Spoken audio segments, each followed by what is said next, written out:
Yo, what's up mga boss? Welcome back dito sa aking YouTube channel. Sa video na to mga boss is ituturo ko sa inyo mga boss kung paano ba mag-edit ng video sa CapCut using PC. So yun, huwag natin patagalin pa. Pero bago tayo magpatuloy, mag-like and mag-subscribe ka na. I-hit nyo na yung notification bell para updated kayo sa tuwing may panibago naman tayong i-upload ng video. So yun, punta na tayo sa CapCut natin.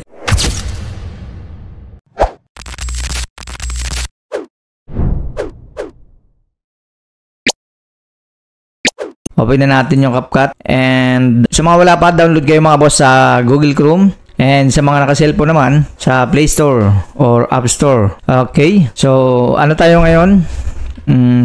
Mag-create tayo. Itong may plus na to. Click nyo to. And wait lang natin. Okay. I-click natin tong import. Kuha lang tayo yung video natin sa ating gallery. Yan. Kuha lang tayo yung import natin sa videos natin mga boss. So, hanapin ko lang yung aking video na edit dito. So, ito. Okay. Pag nandito na, i-drag lang natin ito mga boss. Pwedeng i-click nyo yung plus. Yan o. Click natin plus. Okay na siya, di ba? Pero wait muna natin para mag-ano siya. Okay. Okay na yun. And play natin. Yo, what's up mga boss? Welcome back.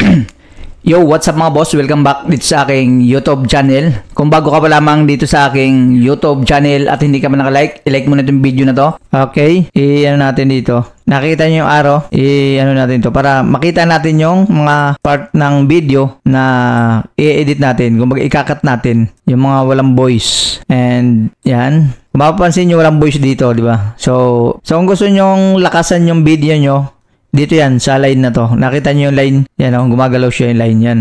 Yan, taas nyo lang yan. Gusto nyo sagad. Pakinggan natin.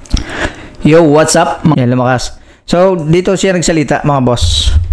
So, ngayon, aalamin natin yung shortcut dito, mga boss, para mabilis tayong mag-cut ng video. So, dito yung mga cutter niya. Ito, yung cut, split, control plus S. Pagka delete left Q, delete right W. Okay, gaganon lang gagawin natin para shortcut mga boss. So, tatapat lang natin sa kung saan natin puputulin. Okay, yan. Diyan natin puputulin. Then, siyempre mag-ano tayo. Control plus S. Okay. Back muna natin. Back. Pag magbabak kayo naman, Control plus Z. Yan, para mag-back. So, ngayon mga boss is tatanggalin na natin yung kaliwa. Kaya W lang yung kailangan natin pindutin. Okay. Okay na yun. Play natin. Yo, what's up mga boss? Welcome back. Yo, what's up mga boss? Welcome back. Oh, ngayon, dito na naman ako nag-umpisa kasi nagubo ako. Click ulit natin yung W para ma-delete yung bandang kaliwa. Okay, play. Yo, what's up mga boss? Welcome back dito sa aking YouTube channel. Kung bago ka pa lamang dito sa aking YouTube channel at hindi ka man naka-like, i-like mo na itong video na to. And siyempre, yun, nagpahinga. Kailangan natin matanggal to. Yan, para lang mabilis tayo. And siyempre, subscribe mo na. I-hit nyo na yung notification bell para update kayo sa tuwing parang nag-ano naman ako dito. Yan. Okay. Then play ulit para update kayo sa tuwing may panibago na sa tuwing may panibago. Oh, di ba na ano tayo na nagkamali tayo sa tuwing may panibago na dito natin i-click siya. Pipindutin. Dito natin puputulin siya sa tuwing may panibago na sa tuwing may panibago tayo. Update kayo sa tuwing updated kayo sa oh, di ba? Click na natin to dito. Ano natin? Delete left na. Okay. Bell tuwing may panibago na sa tuwing may panibago bell tuwing may panibago na nagkamali tayo. Click natin Z. Okay. Play ulit natin. Bell para update kayo. Okay. Bell para update kayo. Update kayo sa tuwing may panibago na sa tuwing dapat matanggal natin to. Update kayo. Yan, updated kayo daw. Yan, click natin yan. Then, okay, play bell para updated kayo sa tuwing may panibago tayong i-upload ng video. Sa mga hindi pa pala nakakaalam, nag-share tayo dito sa channel na to ng mga online pagkakakitaan, no? Okay, nagpahinga tayo doon, nag-stop tayo. Kailangan matanggal natin to. Okay, play online pag ng mga online pagkakakitaan, no? Yan, nag-share yun na mahinga. Okay, pagkakakitaan, no? Yan, nag-share tayo ng mga site, application na pwede tayong kumita kahit nasa bahay lang tayo. And di ba? Nagano na siya, doble na. I-click, tanggalin na natin to. Okay? Tayo. And nag-share din tayo ng mga YouTube tips. Hop, stop, cut ulit tayo dito. Subscribe mo na. Hit nyo na yung notification bell para update kayo sa tuwing may panibago tayong i-upload ng video. Sa mga hindi pa pala nakakaalam. Okay. So, nandito na tayo mga boss. YouTube tips, Facebook, at iba pang shoes. Yan, ganyan lang. Pagka nakabisado nyo ito mga boss, napakabilis ditong mag-edit ng video. Reels, Facebook, at iba pang social media account, and unboxing, and nakikita nyo naman dito mga boss sa baba. Ito, tingnan niyo arrow na ng mouse natin. Makikita nyo yung audio ng video nyo kung nagsasalita ba kayo o hindi, or nagpapahinga kayo. Yan o. Makikita nyo walang laman, di ba? Yan yung tinatanggal natin. And product review. Kaya kung gusto nyo yung ganitong content, di ba? Tagal bagong salita. Mag-subscribe ba na? Click natin. Yan, tapat natin dyan. So, ito, puputulin na natin. Halimbawa, nakat na natin. Yan, nakat na natin. Then, dito naman tayo. Yan, kailangan talaga gamayin lang natin to para mabilis. Itong content, mag-subscribe ba na? Mag-subscribe ba na? So, yun. Di ba, dalawa-dalawa na yung subscribe. Itong content, mag-subscribe ba na? Mag-subscribe ba na? Tanggalin natin yung isa. Dapat isa lang content, mag-subscribe ba na? So, yun. So, yun. Sa video na to mga boss. Mga boss. Okay. So, yun. Sa content, mag-subscribe ba na? So, yun. Sa video na to mga boss, isi-share ko sa inyo, no? Sa mga, para sa mga gumagamit ng OBS, cut din na natin to. Then to, okay. Gamit ng OBS Studio sa mga nag-live streaming. Yan, lalo na sa mga baguhan, no. Kung nararanasan nyo mga boss na parang nag-i-echo yung mga ni-record ninyong video. Katulad ng nangyari sa akin mga boss yan. Katulad nito. Yan, ganyan lang nito. Yan, katulad nitong ano na yan. Kung mapapansin nyo, umiiko yung audio niya.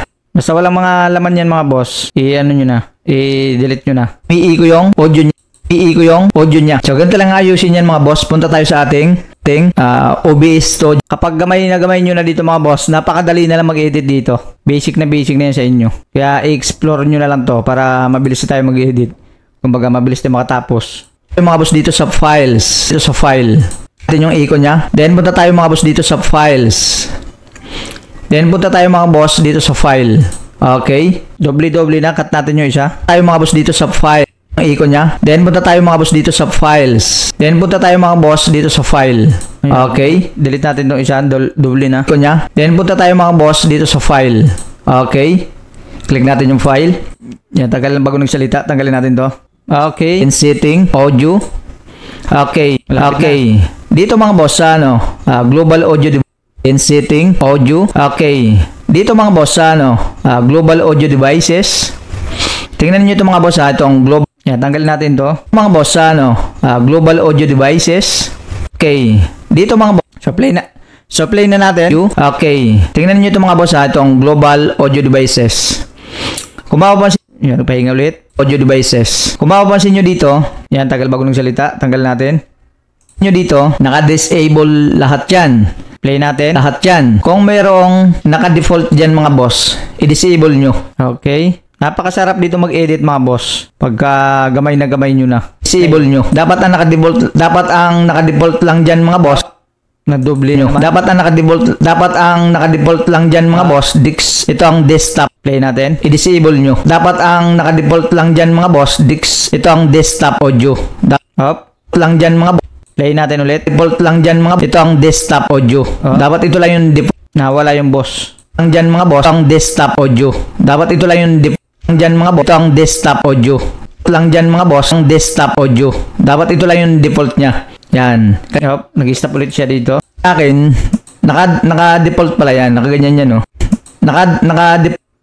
Kailangan natin i-cut ulit dito mga boss. Naka-default pala yan. Nakaganyan yan, no? Okay, play natin. Pala yan, nakaganyan yan, no? Default, tapos yung isa default din. Ito. Bali, naka-default sa akin, yung mix, itong mic, yung mix sa akin, itong mic. Okay, itong mic. Bali, yung naka-default sa akin pala mga boss, tatlo. Default sa akin pala mga boss, tatlo. Yan. Basta ang naka-default lang diyan dapat mga boss, isa lang. Itong desktop lang. Then, pagka na-disable na ninyo lahat mga boss, apply, then click nyo yung okay. Malapit na tayo matapos mga boss. Then okay na yun. Ganun lang kadali mga boss. Ayos or effects yung ating para nag-i-echo. Konti na lang to mga boss. Yan. Kumbaga yung sa ating basic lang to. Nag-i-echo na audio ng mga video natin. 'Di ba? Hindi maganda kasi pag gano'n parang umiiko. So yun lang naman mga boss. And yun, hanggang dito lang muna yung video natin mga boss. Mga gusto pang gumawa tayo ng mga tutorial, i-comment nyo lang mga boss sa Okay. Okay, patapos na tayo mga boss. Tutorial. I-comment nyo lang mga boss sa baba.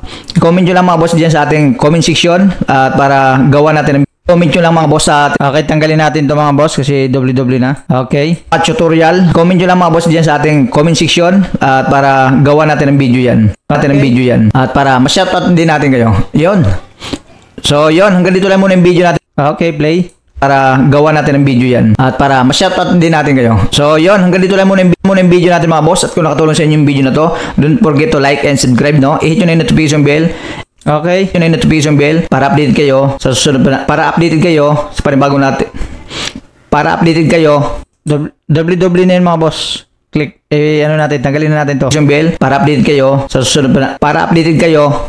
Tanggalin na kapag may panibago na naman tayo. Notification bell para updated kayo kapag may tumigil, kaya tanggal natin to. Kayo, kapag may panibago na naman tayong i-upload na video. Maraming salamat sa panonood at kita kasi na tayo sa susunod na video. Okay, tapos na tayo mga boss. Sa pagkakat lang yun mga boss ha, hindi pa yung paglalagay ng Sony Pix. So maglagay naman tayo ng ano mga boss, yung pinaka-outro natin. Import natin yung ano natin. Thanks for watching. Select, then drag natin dito sa dulo. Okay, play nga natin video. Yan, depende sa inyo ako anong gusto niyo ilagay diyan sa outro nyo. Then, pwede nyo kayo maglagay din ng intro. Then, at kita kasi na tayo ang i-upload na video. Para updated kayo kapag may subscribe, no? I-hit nyo na yun. Yan, maglagay tayo ng subscribe button dito mga boss. Yan, download din tayo mga boss ng ano natin. Green screen. May green screen ako dito. Ito. Select natin yan. Okay. Then, drag ulit natin dito. Matang haba yata nito. Pumunta sa dulo pala. Play muna natin. Tapos yung isa, default din. Ito. Bali, bawasan natin tong ano. Ang haba pala masyado. Okay. Ngayon, punta tayo sa ano, chroma key. Yan. Click muna ninyo yung green screen. Then, punta tayo dito sa remove BG. And, chroma key. Click natin tong chroma key na to. Kailangan naka-check yan. Then, i-hold lang natin tong ano. Itong parang pencil. Click nyo yung parang pencil. Mamaya. Dapat nakatapat mga boss dito sa green ha. Yan. Dapat nakatapat dyan. Then, yan, din click nyo. Okay na yun. Paliitin nyo na lang yung ano, green screen, yung ito, subscribe. Depende na sa inyo kung saan nyo gustong ilagay yan. Yan, okay na yan. Kung yung video natin mga boss at kung nakatulong sa inyo yung video na to, don't forget to like and subscribe, no? I-hit nyo na yung notification bell para updated kayo kapag may panibago na naman tayong i-upload na video. Pag maglalagay naman kayo ng mga sound effects, dito lang yun. Punta lang kayo dito sa audio. Yan, punta kayo sa audio. Pwede kayo mag-import and kung may mga music dito, pwede kayo mag-search dito. Hanap lang kayo ng may mga sound effects dyan and music and sticker. May sticker dito and may mga yan, may subscribe button din nakalagay. Yan, marami dyan. And transition kung gusto nyo maglagay. And itong caption. Yan, generate nyo lang. Pili lang kayo, alam ba Pilipino. Then click nyo generate. Kaso naka-pro yan. Kaya hindi tayo makapagawa ng caption. Then filter. Kung gusto nyo ayusin yung filter. Click nyo lang bawat isa dyan kung alin dyan gusto nyo. So, yun. Pag mag-export na kayo mga boss, click nyo lang itong export na to. Yan. Kung gusto nyo na export yan, wala na kayo ilalagay. Then, ito, palitan nyo ng name yan. Delete natin to. Lagyan nyo lang ng pangalan kung anong gusto nyo pangalan ilalagay nyo. Yan, para madali matandaan. Then, ito, pwede kayong gumawa ng folder nyo para doon siya mapunta. Sa akin, okay na yan. Then, click na export. Yo, what's up mga boss? Welcome back dito sa akin. Nag-ano siya, nag-save. Nag-ano na siya mga boss. Ito okay, cancel nyo na ito mga boss. Para sa TikTok to, yung size na yan, ganyan. Okay na yun, na-download na natin yung mga boss. So, yun lang naman. Hanggang dito lang muna yung video natin mga boss. At kung nakatulong sa inyo yung video na to, don't forget to like and subscribe, no? I-hit nyo na rin mga boss yung notification bell para updated kayo sa tuwing mag-upload ulit na panibagong video. Yan, comment down below mga boss sa mga gusto pang gumawa ulit ng tutorial. Yan, i-comment nyo na lang sa baba kung ano yung gusto ninyong gawa natin ng tutorial. So yun, maraming salamat sa panonood at kita-kits na tayo sa susunod na video.